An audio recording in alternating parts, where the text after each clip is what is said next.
Oke guys, dalam video kali ini saya ingin menjawab sebuah pertanyaan yang udah masuk ke DM Instagram pribadi saya @gdbp, di mana pertanyaannya adalah bagaimana caranya menabung supaya uang cepat banyak. Oke, jawaban pendeknya adalah ketika kamu menabung, kamu harus menabung uangnya banyak dulu. Maka hasil dari tabungannya atau bunganya itu ya bisa banyak juga. Jadi gampangnya gini, misalnya bunga tabungan itu saya nggak tahu, anggap aja ya misalnya 0,1% per bulan. Misalnya 0,1% per bulan. Artinya kalau kamu nabungnya 10 juta ya kamu akan dapat 10.000 per bulan. 0,1% per bulan. Kalau kamu nabungnya 10 miliar ya kamu akan dapat 10 juta per bulan. Kalau kamu nabungnya 100 miliar ya kamu hasilnya dari 0,1% per bulan adalah dari 100 miliar jadi 100 juta per bulan.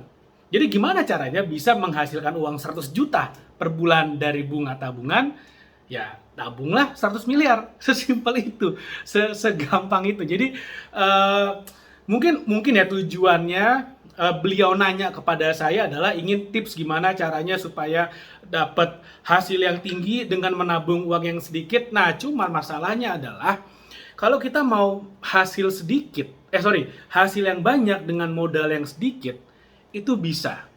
Tapi perlu kecerdasan dan pengalaman dan kemudian perlu effort. Bahkan jangankan hasil yang banyak dengan modal sedikit, dapat hasil banyak tanpa modal pun bisa. Itulah yang dilakukan oleh para orang kaya dengan kecerdasan finansial yang tinggi. Mereka pakai uang orang lain. Mereka pakai uang orang lain secara legal. Jadi jangan dibayangkan, oh pakai uang orang lain berarti melakukan penggalangan dana secara ilegal. Bukan ya, bukan seperti itu ya.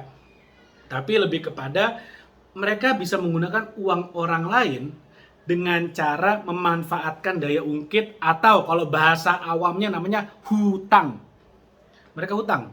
Contoh, misalnya ada proyek bisnis mereka perlu modal 1 miliar. Di mana nanti kalau proyek ini berhasil, maka mereka akan mendapatkan untung 10 miliar misalnya. Contohnya aja ya.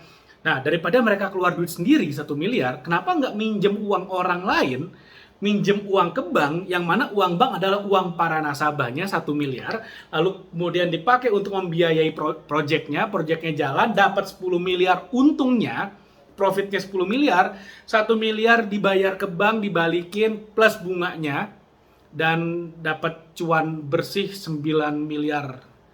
Lumayan banget. Lumayan banget. Seperti itu. Jadi pertanyaannya, bisa nggak 9 miliar tanpa modal? Ya bisa, pakai uang orang lain. Tapi permasalahannya, yang bisa melakukan trik seperti ini sebenarnya bukan trik magic atau ilmu rocket science, bukan. Tapi ini adalah sebuah ilmu keniscayaan yang digunakan oleh semua orang kaya dengan kecerdasan finansial yang tinggi. Permasalahannya, banyak orang yang akhir terjebak hutang karena mereka tidak punya kecerdasan finansial yang tinggi, tapi mereka nekat berhutang. Misalnya pun utang untuk bisnis, tapi bisnisnya mereka adalah sesuatu yang ketidakpastiannya sangat tinggi. Karena sekarang gini, bisnis yang namanya bisnis, resiko tidak berhasilnya itu sangat tinggi sebetulnya. Kalau teman-teman bisa lihat deh, kamu bisa googling berapa sih probability sebuah bisnis itu bisa sukses. Jangankan sukses, bisa profitable aja, bisa bertahan aja. Itu hanya 1 dari 10 bisnis atau 90% bisnis itu gagal. Artinya, bayangin kita minjem uang di bank untuk melakukan sesuatu yang 90% gagal. Dan banyak orang mengatakan itu smart karena saya meminjam uang untuk bisnis. Ini kan ya itulah namanya kecerdasan finansial yang tidak tinggi, menggunakan hutang yang resikonya sangat tinggi. Karena sekali lagi, saya akan bilang ini berkali-kali. Hutang itu adalah sesuatu yang seperti pedang bermata dua, tapi kemudian yang ke arah kitanya itu lebih tajam dan beracun. Harus hati-hati. Handle with extra care. Kalau kita mau utang. Kenapa? Karena utang itu bisa bikin orang yang udah banyak duit, uangnya habis.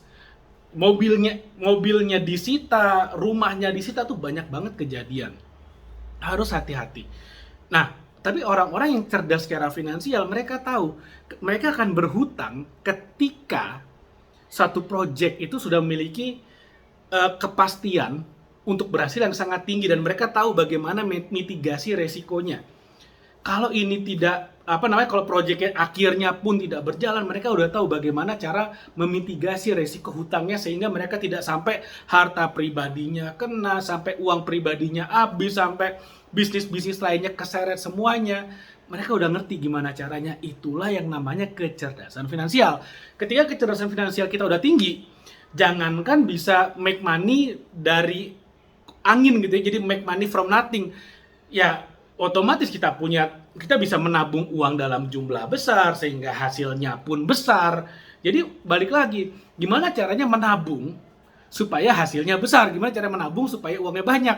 Ya, menabunglah dengan uang yang banyak. Gimana caranya supaya bisa menabung uang yang banyak? Tingkatkan kecerdasan finansialmu. Ketika kecerdasan finansialmu udah tinggi, kamu bisa tahu di mana saya harus pakai utang, di mana saya harus pakai uang sendiri, di mana saya harus fundraise dengan investor, di mana saya harus ini resikonya terlalu tinggi, saya harus skip. Kapan saya harus say no terhadap sebuah peluang. Itu ciri-ciri orang yang kecerdasan finansialnya udah tinggi, karena mereka udah tahu. Nah, gimana caranya naikin kecerdasan finansial? Belajar literatur banyak, buku-buku banyak, video-video di YouTube banyak yang bisa ngajarin kamu. Dan yang lebih penting, kalau kamu mau mulai bisnis pertama kali, jadilah partner dari seorang mentor yang udah berpengalaman, yang bisnisnya udah sukses dan mereka bisa membimbingmu untuk naikin levelmu, naikin level bisnismu, dan naikin level dirimu. Di sanalah kamu bisa, of course, meningkatkan kecerdasan finansial dan tentu saja membuka akses-akses baru, network-network baru untuk bisa mengembangkan bisnismu dengan jauh lebih dahsyat lagi. Sehingga nanti di kemudian hari kalau misalnya kamu mau mulai bisnis yang baru, kamu nggak mulai dari nol, tapi mulai dari pengalaman. Nah, itulah bedanya orang yang sukses dengan orang yang biasa-biasa aja dan orang-orang yang miskin. Oke, mudah-mudahan apa yang saya share bermanfaat. Jangan lupa like video ini, share video ini, dan subscribe YouTube channel ini. Thank you, sampai ketemu lagi.